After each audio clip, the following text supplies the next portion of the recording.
Hallelujah! Palakpakan po natin ang Panginoon. To God be all the glory.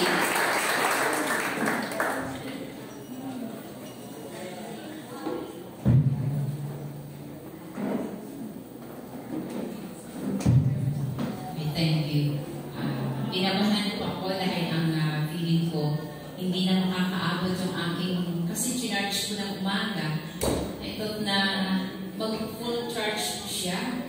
Pero nagtinan ko ng awitan na nag-17. Yes, Lord. Sabi ko, bumili na lang ako ng bagong charger ngayon para naman. But anyway, naniniwala pa ako na ang biyaya ng Panginoon. Pasensya po kung bakit kinatukuhan ngayon ng giving. Later na lang po siguro after my preaching. Sapagkat gusto ko po yung itawag ito about obedience. Okay, tayo po'y tumayo sa ating pong panalangin. Hallelujah. O Diyos na makapangyarihan, Ikaw na aming kinikilala na Ama, tagapagligtas, at Panginoon mula langit hanggang lupa. Lord, kinikilala namin ang iyong holy presence. Kinikilala namin dakilang Diyos na Ikaw ang nagmamay-ari ng lahat ng bagay. At anumang bagay na aming pagkatiwala sa iyong mga kamay, naroon, Panginoon, ang iyong pagpapala. Bless us today with your holy anointing, holy presence, and let your blessing, Lord, be poured out sa lahat ng puso, sa lahat ng may pakinig, sa lahat ng may paningin at pandama.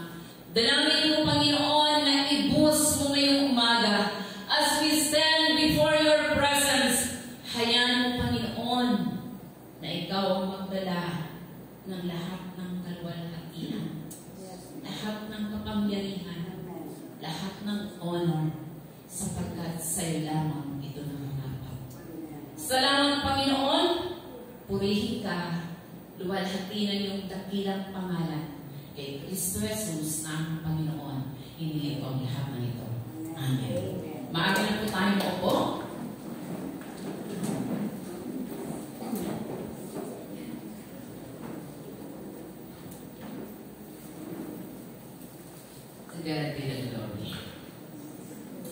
So, natapos po tayo ng ating pong topic last week.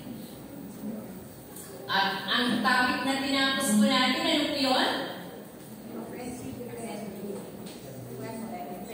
Offensive and defensive na weapon. So, makita ko nga po yung mga dala-dala po nila ito ngayon. So, dapat dala-dala po natin po yun.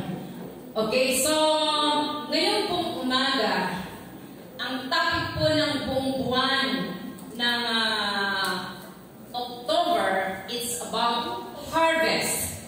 So, di po ba? Every time na tayo po'y nagtatanim, sabi po ng Bible yun, sa bawat pagtatanim po natin, laging we're expecting na lagi po itong may ani.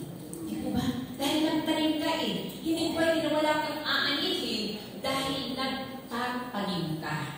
So, yun po yung kagandahan. Kapag tayo po'y nagtatanim, lagi po tayong nag-expect na lagi po tayong may aanihin. Pero ang problem, tiyakin po natin ng ating pong itinatanim ay gusto po natin anihin. Tama po ba? So, kung tayo po'y nagtatanim, ang expectation po natin sa ating pong itinanim, ako ang mag-aani po nito, no other than me and you. That's harvest. Kasi akong nagtanim, alam naman ipaani ko sa iba. Normal akong nagpagod, ako ang gumawa nito, kaya aanihin ko yun. That is mine. So that's what the Bible says. Whatsoever a man soweth, he will reap. Pero may tanong po yun. If he faith not. So, yun po yung kanyang binabanggit. Ang aking pong topic about harvest, kung kaya pinamagatan ko po ito, talagang pinagkasaba ko ng kaaway, pati sa cellphone, buti na yan, kaakot ito. Okay. So, ang tema ko po ngayong umaga, kumustahin mo muna niyang katabi. Kumustahin po sila. Kasi, baka, nag-alusan na po ba sila? Si Tito Ricky walang katabi. Just ask your seatmates. Seatmates mo kung ano, kamusta na? Wala siyang katabi. Parang natatakot kayo kung kay Tito Ricky. Alam niyo po ba, tuwing nga, ang tagal niyang hinintay, lagi niyang tinatanong sa akin, kailan ka mag-preach? Kasi every time na mag-preach ako, I always invite Tito Ricky to attend the Sunday worship. So, kaya hinihintay niya lagi. Ang tagal ko na daw sa it's almost 2 months na hindi po ako tumayo at punong-puno po ako ngayong umaga. So, hintayin nyo natin, masunurin naman ako dito kung kailan dito magbubukas, kung alauna, siguro mangutan na lang po kayo sa tindahan para kayo po kayo makakal. Okay, anyway, may communion na niya. To God be the glory. So, praise God. Nakumusta niyo na po ba?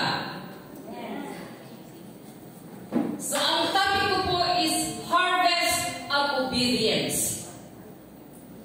Isa po ito sa pinakamahirap, pinakamasakit, at marami pong obstacles. Pero ito rin po ang susi of victory kapag meron po tayong tinatawag harvest of obedience. At ang obedience po ay siyang pinakamahirap, di po ba? Sapagkat magtatanim ako ng obedience to my family, magtatanim ako ng obedience to my countrymen, magtatanim ako ng obedience sa church, then I will be sure na sa pagtatanim ko na yon, mag-aani ako ng tinatawag bounty harvest. Sigurado po ba tayo? So, hindi pa rin po siya sigurado. Ayan. So, ituloy po natin.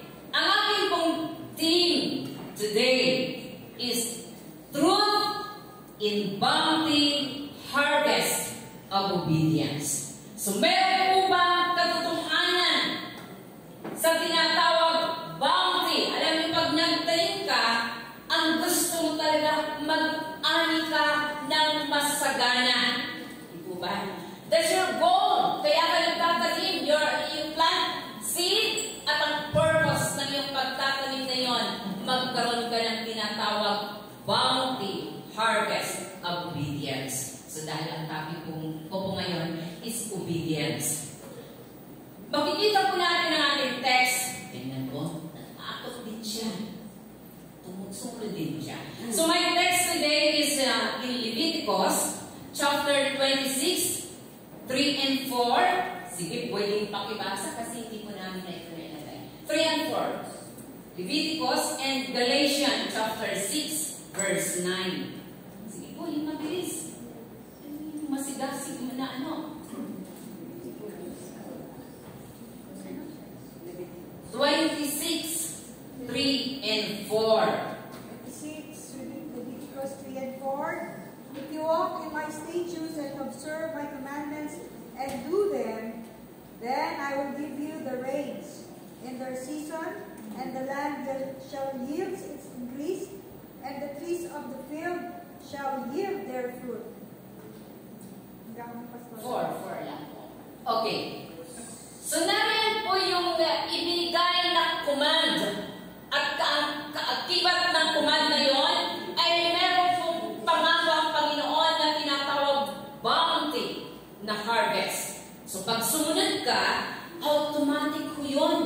Meron pong kaakibat na tinatawag pag-harvest, pag-aani, at ang pag-aani na yon talagang aanihin mo. Sobra-sobra. Binasa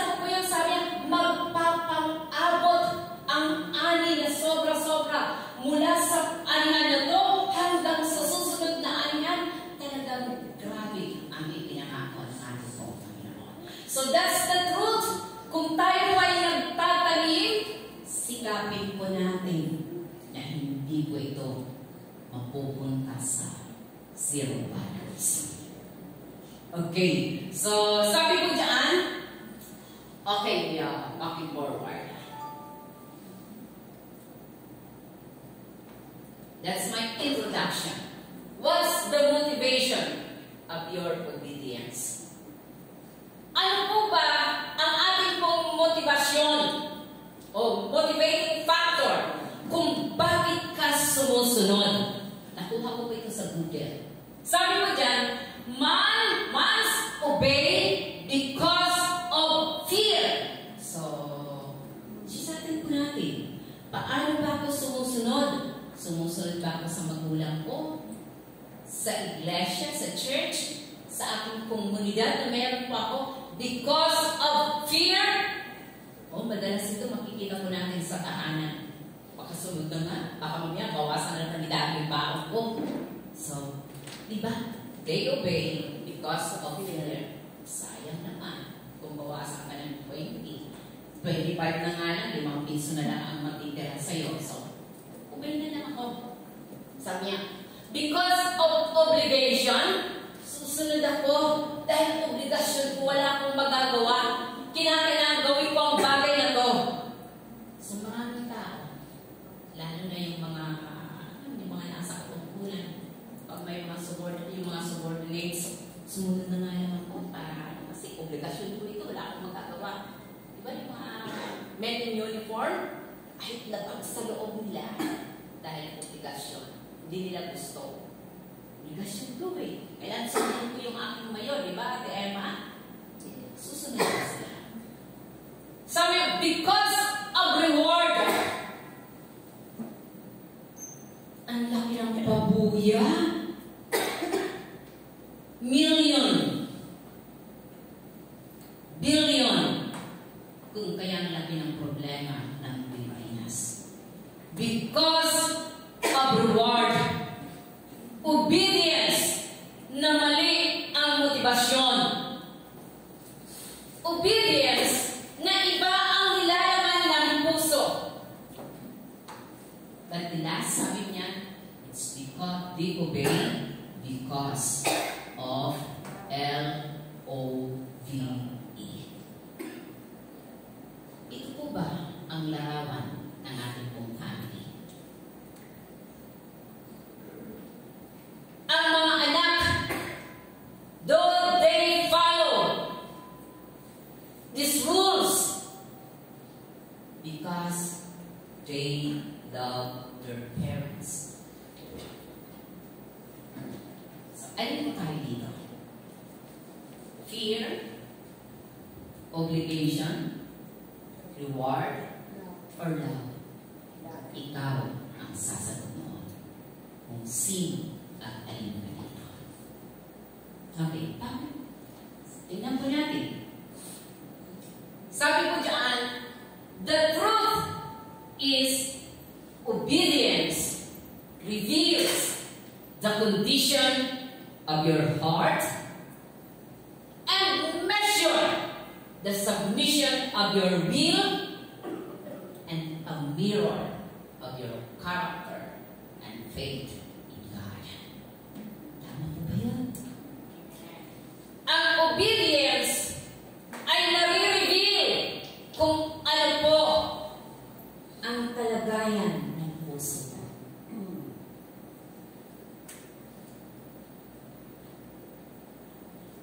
Ang measure, sukatan ng submission ng iyong will. Ang magsasabit sa iyo.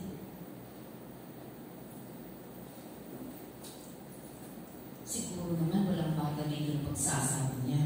Ang magsasabit sa iyo, Daddy, Mami, ang kailangan ko lang, bigay mo ito sa akin. Sana naman, hindi ko ba? Bakit ko magsasabit sa iyo? Bakit ko kailangan gawin ito? Ang dami mong pagkakamali sa akin. It reveals the condition of your heart and measure of your will. submission of your will. So, sabi niya, the mirror, salamin ng iyong character and faith in God. Ano pala ang obedience? Okay, let's forward.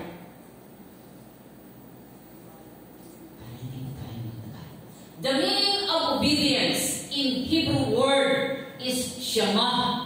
Nang ibig pong sabihin, to hear, listen, and understand intelligently.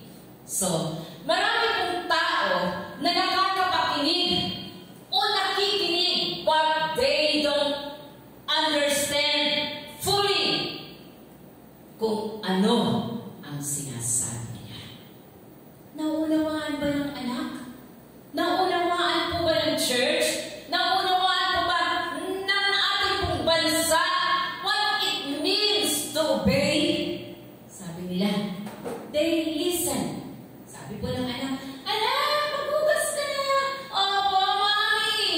Opo, daddy. Opo ng opo hanggang nakaupo na lang maghapon. They don't understand and listen intelligently. Ano pong ibig pong sabihin ng pangalawa? To give an undivided attention to. Kung tayo po ay meron pong pagtatanim ng obedience in the family, in the church, at sa lahat, sabi po niya, you give an undivided attention.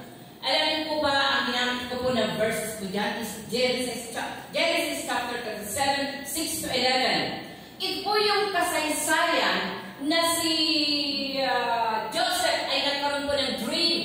At ang dream na to, napakahirap. Alam niyo, gusto ko itong gamitin dahil maging sa family. Ginamit ko yung dream na to ng isang anak na si Joseph. At ang kanyang dream niya, sabi niya, ang lahat ng mga stars ay lumukod sa akin. Oh, hello? Di ba bang hirap tanggapin nun? Halimbawa, bunso ka, yung likod ako sa kuya, kay God. Lahat sila lumukod. So, ang naging result, lahat ng kanyang mga kapatid ay nagalit. So, the second dream, nagkaroon ko siya ng panaginip ulit, that the sun and the moon nag-bow down kay Joseph.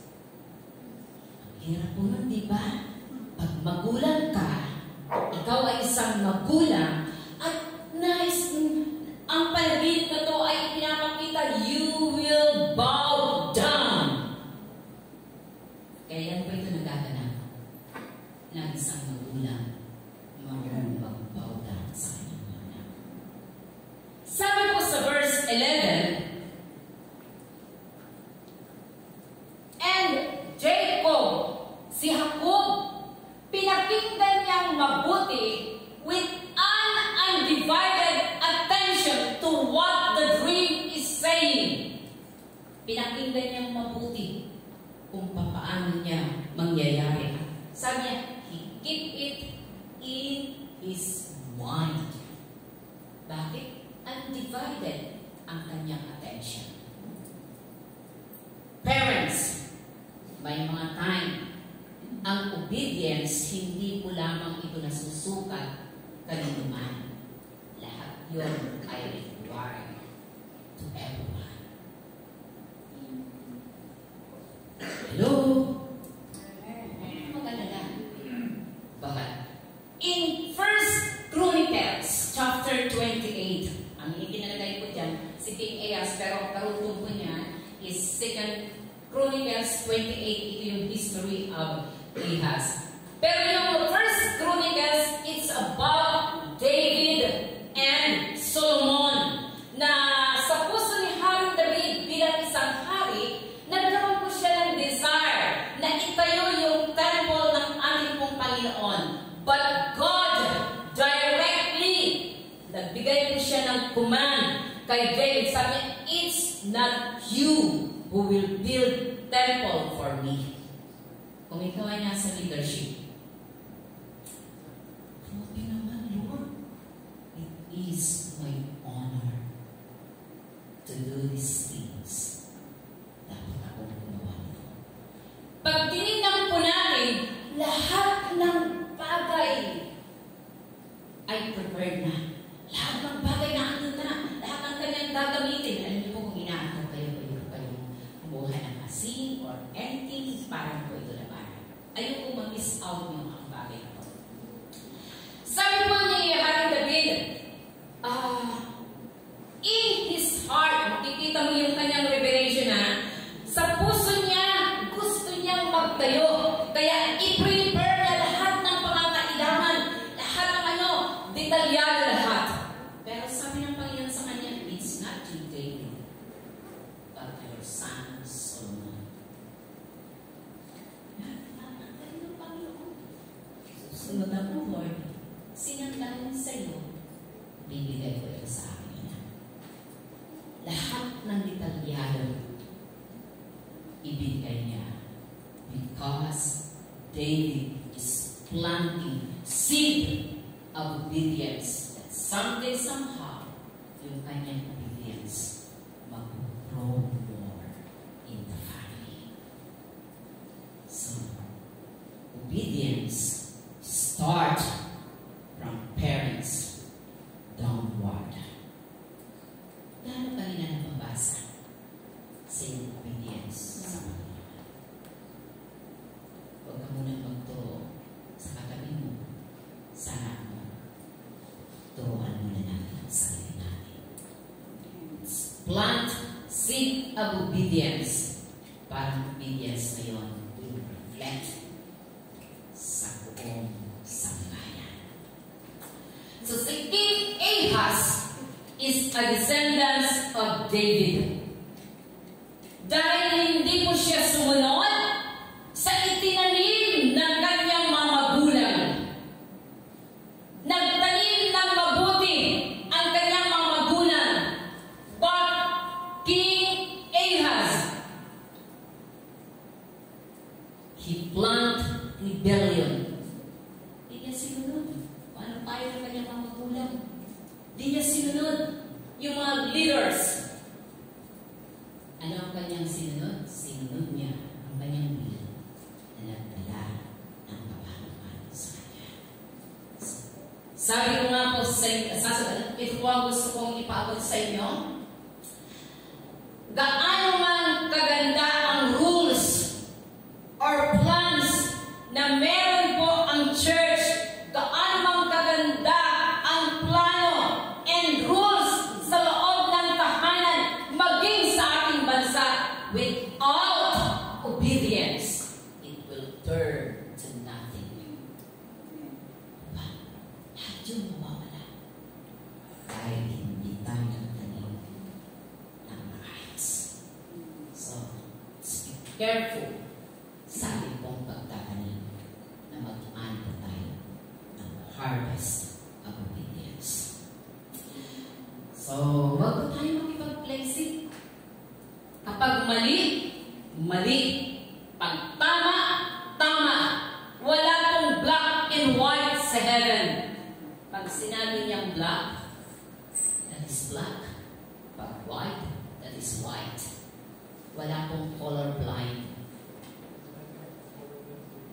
Hindi ko na ba pambitin? Alam niyo naman, kilala niyo na siya. Pero sa heaven, ayusin ko yun ang paningin ng Panginoon. To God be all the glory. Okay, so tingnan po natin the meaning of obedience. Ang meaning po ng obedience is sa strong concordance. Hupotaso or hupaako, nang ibig pong sabihin, ang prefix po nito is hupa, na means under. Hindi po over. Under. So, ang parents, under niya ang kanyang mga anak. Sa leadership, meron din po tayong tinatawag under of leadership. Sa ating pong sa bansang Pilipinas, meron din pong mga under. Kaya po tinawag under. Ang kahulugan ko ng salitang ako. To hear or or listen from a position of subordination. It implies submission to an authority. So, yun po ang ibig sabihin ng salitang obedience, hopotasso, or hopo. Ang ginawa ko po dyan is hopa ako, na prefix po ito means under. So, dapat alam natin kung sino ba ang kanino ba ako under? Ba masunurin ka sa iba pero pagdating sa pamilya, may problema ka. Bago mo ipakita ang totoong obedience, practicein mo muna natin sa loob ng ating buong tahanan. Dahil you cannot go further ng iyong obedience sa church, maging sa community, kung hindi po natin pasisimulan sa loob ng ating buong tahanan. Hello? Tama po ba? Para naman ang tahimik nyo. Sabi nyo, ano ba naman yan si Pastora? Ngayon lang tumayo. Hindi natin pwede itong i-neglect dahil napakahalaga ng salitang obedience. Okay, so tingnan po natin. In Hebrew word, hearing that leads to action. Ibig pong sabihin, kung totoong nakakapakinig ka intelligently, meron kang talino, meron kang galing, meron kang kapangyarihan to understand what God is saying to you, what your parents is saying to you, what the leadership is telling to you, then that's the time that you will lead into action. Kasi kung nakikinig ka lang, ang sabi ng Bible, sino nakakaalam nito? Ang sinumang nakikinig at hindi ginagawa, sabi ni Pastora, mama, sabi ni Parang tumingin sa mirror, hindi naman lang tingin sa kanya. Hindi ba? Ganda naman ang salamin nito. Gusto ko ito nagsasabi ng totoo. Di ba gusto natin yung salamin na gano'n? Nagsasabi ng totoo. Pero ikaw nagsisinungaling ka. Pagharap mo sa salamin, ito yung mirror ng mga laws na meron sa family. But you did not understand kung ano ang pinaparating sa iyo. Nananatili po tayo na bulag naman, pangit naman ang salamin. Pangit naman ang rules dito. Sa bahay na to, makalayas na nga. Planting seed of obedience. Para po tayo mag-reap ng bounty ng harvest. Amen. Sabi mo dyan, submission. While in Greek, hearing and submission to higher authority. Paano ba naman ako susunod? Ganito naman si mami, ganito naman si daddy, ganito naman si lolo, ganito si... Lahat na lang ng mga bagay. Nakita niya lahat kay daddy niya, kay mami niya. Pero may salamin ka ba? Pasensya na po ako. Kayo, nagsasabi lang ba ako ng totoo kung anong katotohanan ng Word God? Lahat po pinibilang mo. 1, 2, 3, 4, 5, sabi mo. Pero pagharap mo sa salamin, anong sinasabi sa'yo? Sabi niya, the mirror of your character and about your faith in God. Church, hayaan po natin na ang Panginoon mangusap sa atin. So the urgent call. Sige, Pastor Lisa, thank you so much. My last comes. Urgent call and its command. Sabi po sa Leviticus na binasa po natin, obedience is a tough order. Or command. It is validated in 3 words. So, ang urgent, pag sinabi pong urgent call, hindi ka pwedeng magpabukas. Bukas na lang ako, bukas mo na lang ito gawin. Bukas na lang po ako mag-uumpisa.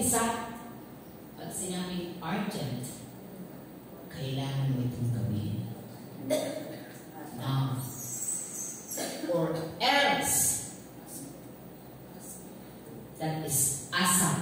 Sabi niya, obedience is a tough order or command. It validated in 3 words. So, tingnan po natin kung anong vinalidate na 3 command.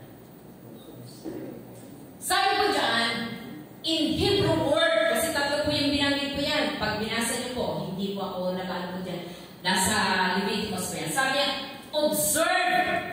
In Hebrew word is shamar, means keeping the covenant, saving or retaining. So, medyo pa nasabi ng mga ano, this is the rules, this is the plan, this is the lahat ng ano binigay po. Binigay ng mga magulang, ibinigay ng komunidad, ibinigay ng leadership. Sabi niya, you have to keep that covenant. And that covenant is between you and your parents kasama ang Diyos.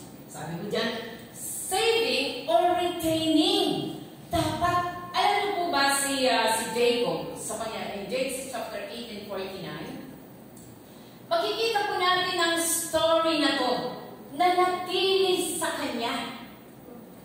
Nanatili po sa kanya. At alam niya na darating ang time na yon. So, may covenant po ba ang family of obedience? So, kahit wala po kayo mami, magiging tapat pa ako sa inyo. Meron po bang ganun na covenant? Just Pastor Jerry, hello Pastor Jerry. Di po ba? Sabi mo, kahit wala po, wala kami na nakatingin sa'yo. Mananatili ka na mag-obey sa rules and commands. Amen. Yan po ba ang mga magulang at mga anak? Kahit saan kadalhin ng iyong mga paa, that covenant between you and your parents, covenant between the church, the leaders, the pastor, and the member. Meron po tayong covenant with God. At ang covenant na yon, dapat it will be keep in your heart na magre-retain dahil nagtatanim ka ng obedience.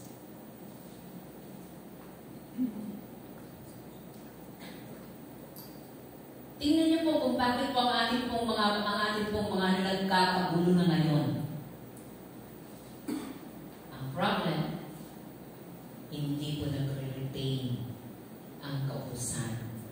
Be faithful. Obey these rules and regulation with God's guidance. Nag-retain po ba? Wala. Kaya ngayon, nagpapatunan po sila ng lahat ng mga hinahalo kayo sa ano, o ibato mo, o ipapatunan naman dito. Minsan kayo nagkakagulo sa tahanan. Dahil nagbabatuhan ng mga mali. Hinahanapan ng mali si mama at daddy, ang mga anak naman, ganun din. Stay ko tayo. Anong ordinance and rules na mayroon po sa loob ng tahanan na hindi po marumi. Sabi ng Panginoon, it is validated by God to observe. Hindi po ito optional, but is a command. Observe the rules. Observe the plan. Observe the things that is planted by God through leadership and ginagawa sa inyo. May meron kayong anak dito na maglilibre sa akin.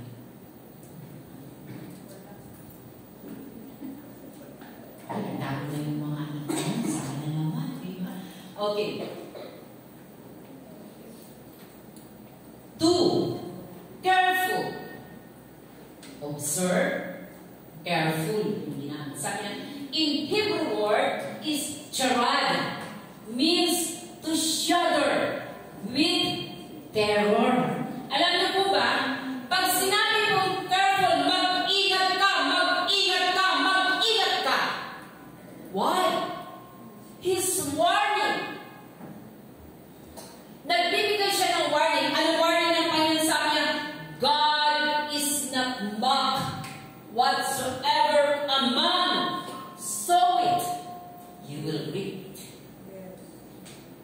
So kung nagtatanim po tayo ng rebellion, then you will reap 100 times of rebellion sa masusunod na panahon. Gusto niyo ba manihin po yun? Kung nagtatanim ka, anything that you are planted sa mga panahon, sabi ng Panginoon, mag-aani ka ng bound harvest. Pero ang tanong, anong itinatanim mo sa family mo? Anong itinatanim mo sa church? Anong itinatanim mo sa iyong kapwa? Anong itinatanim mo natin sa ating komunidad? Sabi po ng Panginoon, hindi ako nagbibiro. Ano man ang itinatanim mo, kung ikaw ay nagtatanim ng disobedience, aanihin po natin ito pagdating ng panahon. Amen.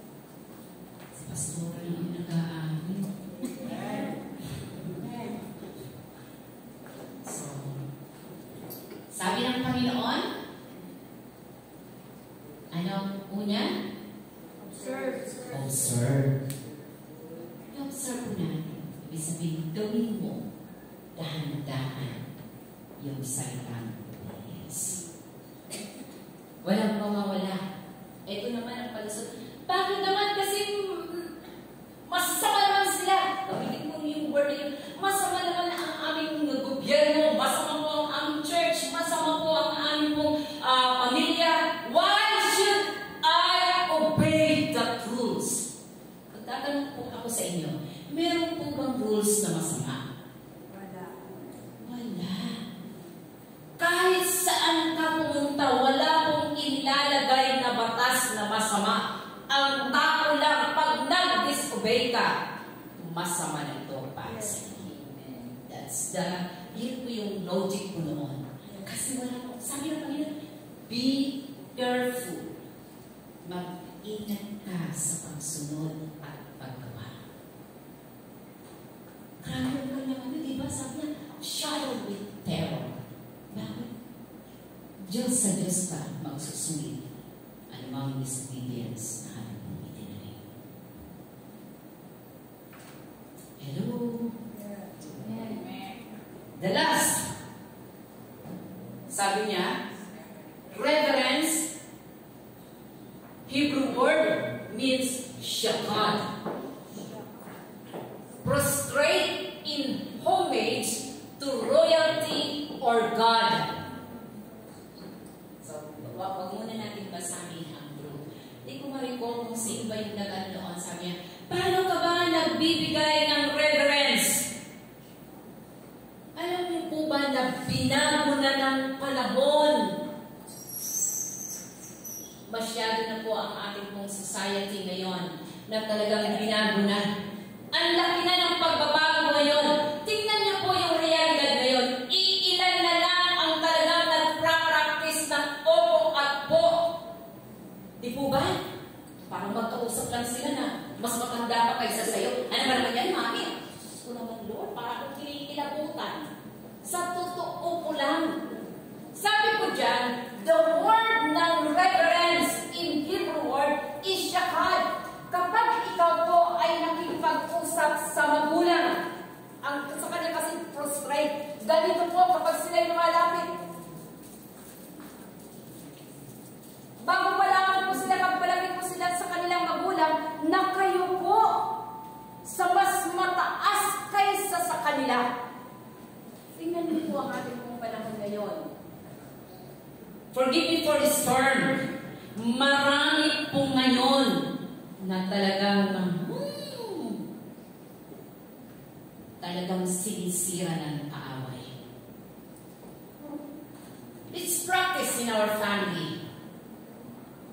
Tingnan mo kung sumagot ang mga anak ngayon. Kids, teens, young people, hindi ko kayo na, but I want you to see the reality kung ano ang control ng kaaway ngayon.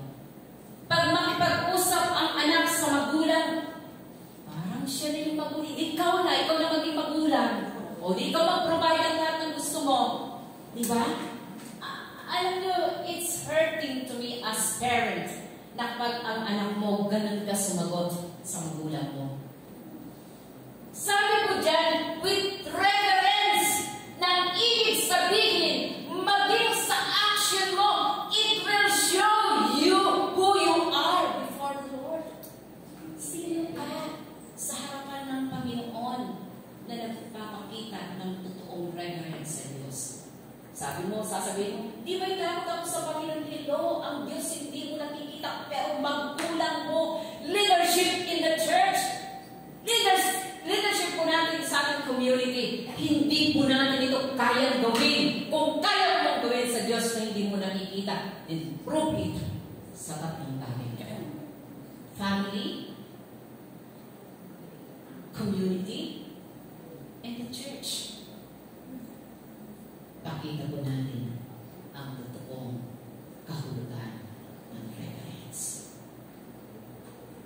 Royalty to God.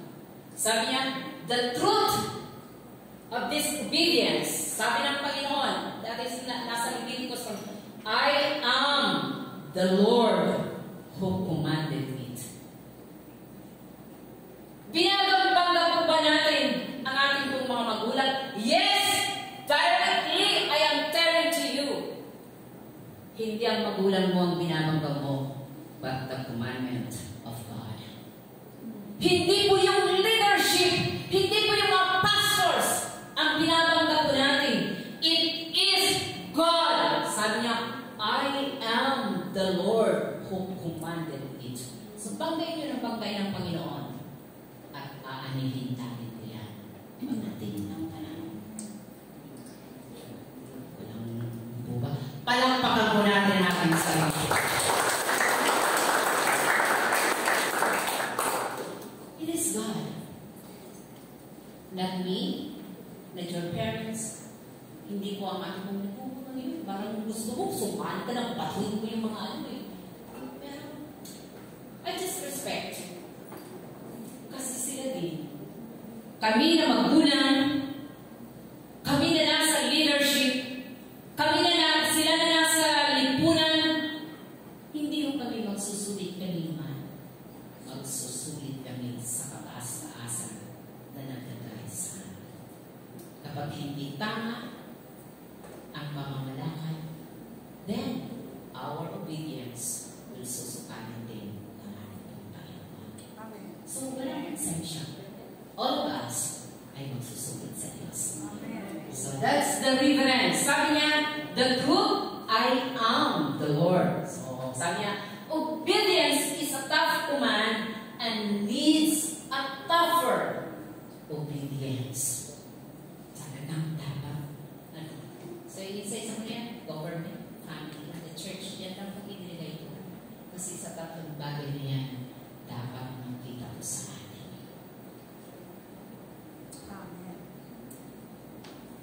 Masyado naman kayong tahimik.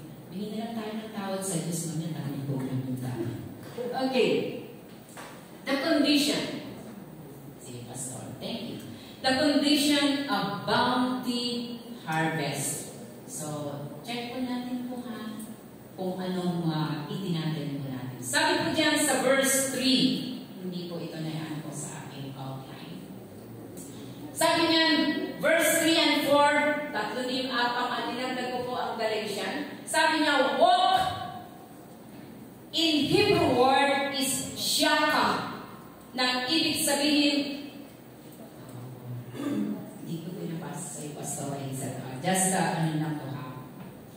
Ang ibig kong sabihin ng word,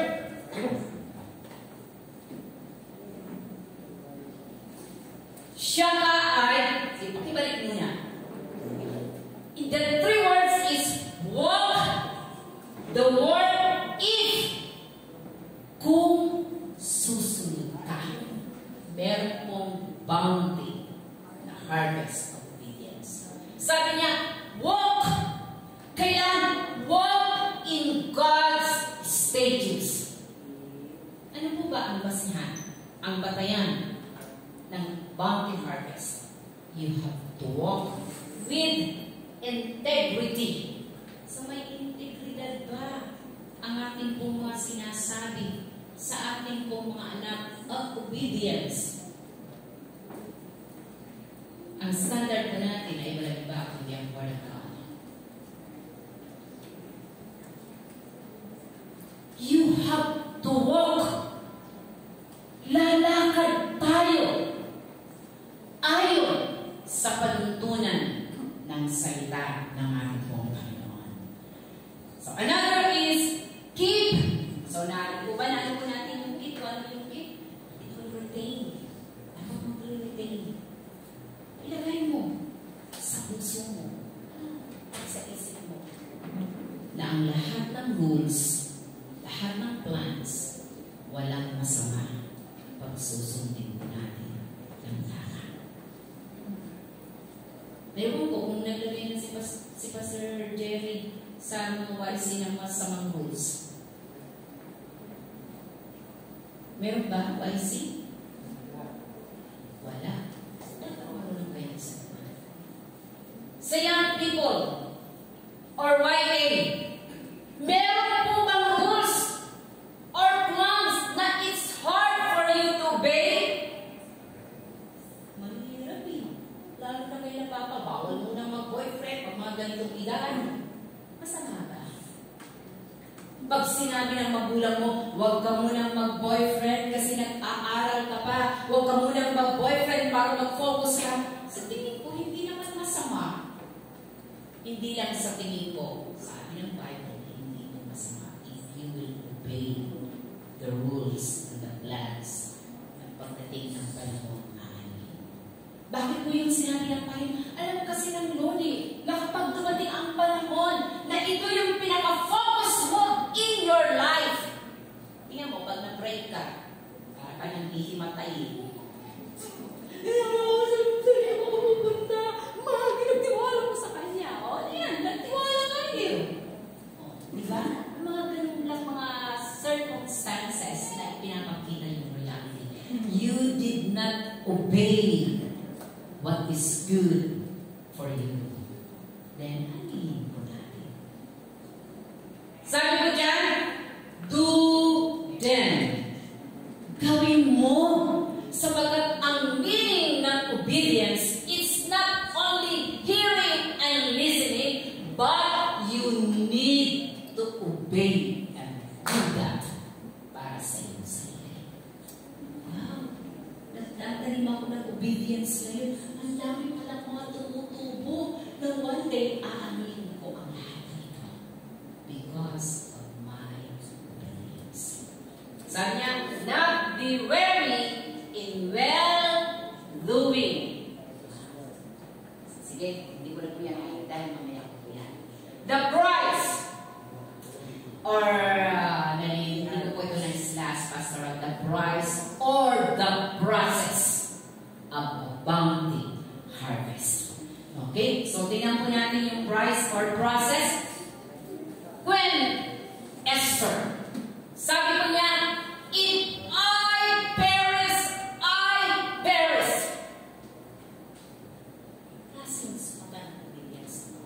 sabi niya, what that God is requiring us today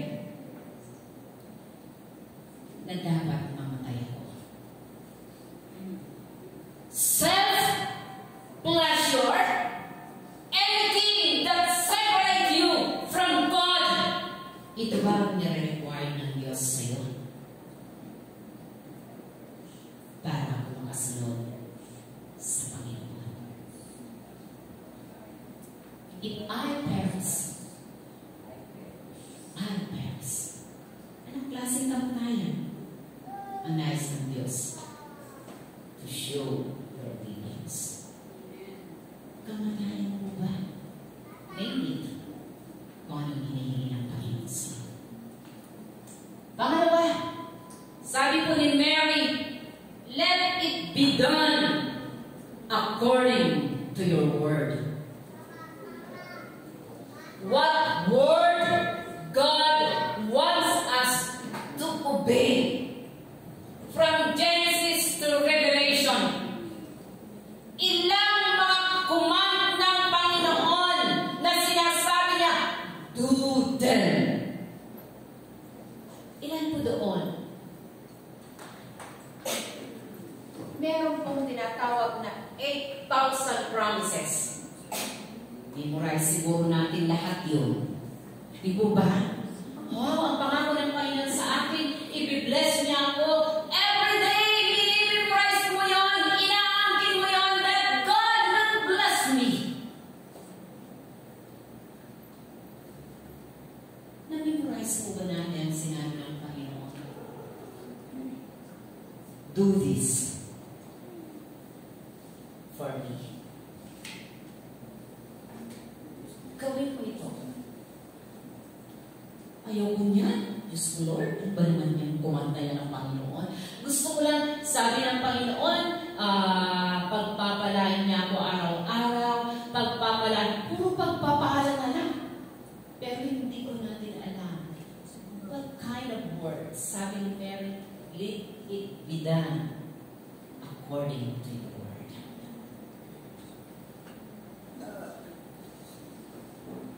Ano kayang word ng Panginoon? Ang hindi mo natin kayang gawin.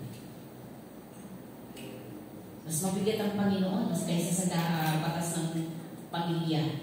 Mas mabigat ang batas ng Diyos kaysa sa batas ng church. Mas mabigat ang batas na meron ang mundo ito kaysa sa batas ng ating Panginoon. So, nahihirapan po tayo sa sabi ni Mary, let it be done, Lord, according to your word. Kaya po ba ito may panalangin? Prayer po yan eh. Pero hindi po natin kaya gawin. Ang prayer po natin, Lord, sana makatapos ng pag-aaral ang anak ko. Lord, sana maging sikat na ako. Lord, sana ganito, umani ako. Pagpalain mo ang business mo, pagpalain mo. Na lang puro ganyan. Pero hindi natin kaya sabihin. Let it be done according to your word. What word? Anong salita ng Diyos ang nais niyang sundin mo? Hallelujah. John the Baptist. Memorize na po natin lahat ito. Sabi ni John the Baptist, he must increase. I must decrease. What humility God wants us to be. Hirap naman ang mga prayer na ito ng obedience. Di po ba? Anong klaseng humility na practice na po ba natin ito? Humility ay pinapractice mo sa church, pinapractice sa family, pinapractice po paglabas po natin. Ang tanongin pong sarili po natin ngayon, umaga. Kaya po ba natin sabihin ito sa Panginoon, you must increase. I must decrease, Lord. Hirap pala ng obedience.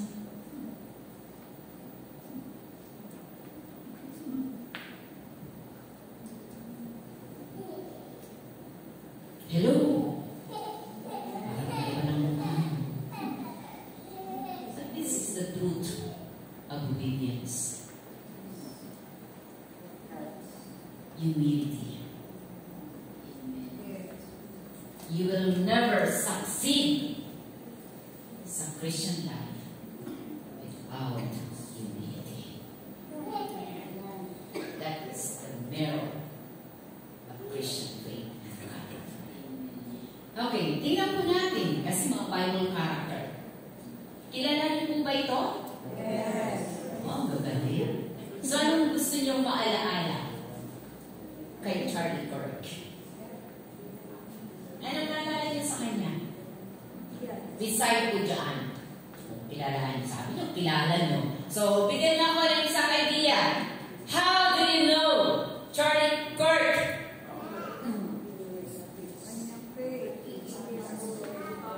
Preach the gospel. Ano yun? Sige, Pastor Raisel. One word. Papa, sabi niya. Founder of Turning Point USA. Turning Point in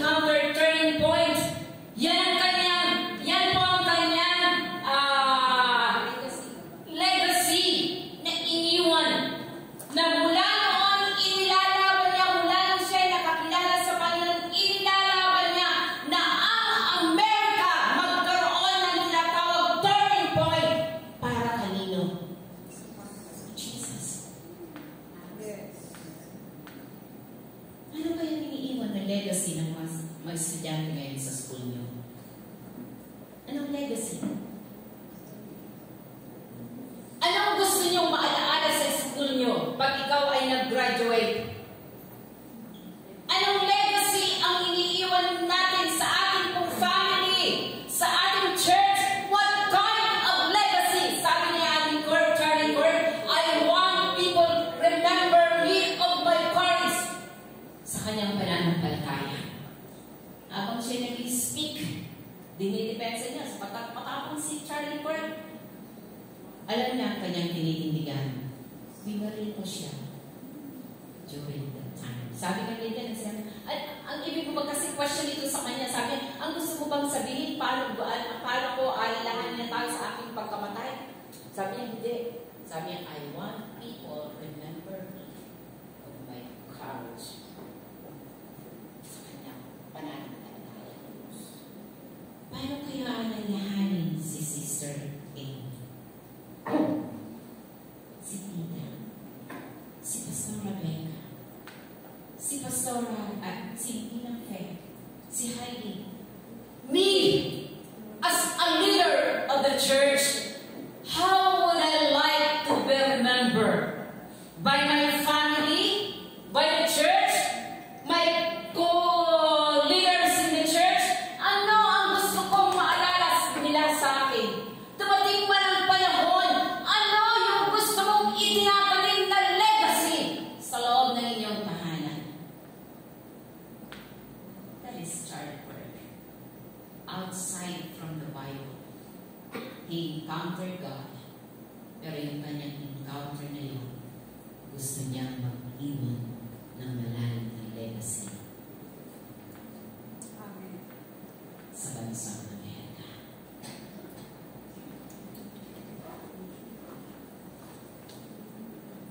So, to God be the glory. Amen. Alas 12 na pala. Okay, sabi ko dyan, obedience is costly. Talaga, that's the truth. Hindi ko madali. Like Jesus, that my will, but thine be done. Yes. That is a complete submission to a higher authority. Okay? Sige, alam na nila ko yan. In conclusion. In Galatians chapter 6 verse 9, sabi niya, we will reap if we faint not. Kung meron man dapat kapaguran, ay yung pagsuway. Apat mapagod na tayo po doon. Kung meron man dapat katakutan, katakutan mo ang paglabag sa Diyos. So mapagod tayo. In Luke chapter 5, so sabi niya, Peter, I work hard, but toil nothing. Nakakapagod kaya ang mag-disobey. But still, he obeyed because God says so. Sabi ko dyan, faithfulness to God requires full obedience and submission even when it is difficult and painful. Kahit mahirap masakit. Sumunod ka yan and you will reap bounty harvest. That's the truth behind your obedience. Okay, Pastor. Sabi ko dyan, your obedience to God in the present secures your harvest in the future. Ganun na ba ng Panginoon? By Pastor ang yan. Hindi ko masyadong babasa. So, sinisecure ko yun ang ating future if you obey. Obedience make us progressively stronger, capable of faithfully enduring tests and trials in the future. Di ba? I-endure ka kapag ikaw sumunod ngayon, patuloy kang susustain ng Panginoon. Pag nag-disobey ka, isusustain ka rin ni Satanas. Okay, go ahead. Ituloy mo yan. Mabuti yan para sa'yo. But at the end of that disobedience, there's reap great harvest. So, sabi niya, yan po ang pakilala ng aking man. The last pastor. God's promises are all on condition of humble obedience. So, simple lang. If you obey, you will reap bounty harvest. But if you disobey,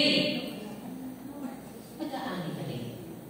Yun lang kung kaya mong tanapin. Kahit kung mananalo. Panginoon, maraming salamat. Salamat sa iyong blessing. Salamat sa iyong favor. Salamat sa iyong guidance. Salamat sa iyong correction.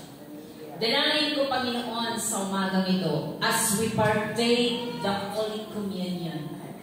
Lord, help us to search our heart, our mind, our whole being, that we may understand what does it means of obeying God. Pagpalain mo, Panginoon, ang araw na ito, at ikaw ang pagpalaala sa amin, na sa aming communion, dakilang Diyos nagpapatunay that we are in a relationship with you. At sa aming pagsunod, i-bless mo ang bawat magpapartake. Pahalagahan mo ito, Panginoon, na magdala ito ng kagalingan, magdala ito na bilang Diyos ng deliverance, magdala ito, Panginoon, ng complete na restoration. Peace in our heart, peace in our mind, that we will be able to follow whatever the cost. Lord, sanctify mo, Panginoon, ang aming community na to.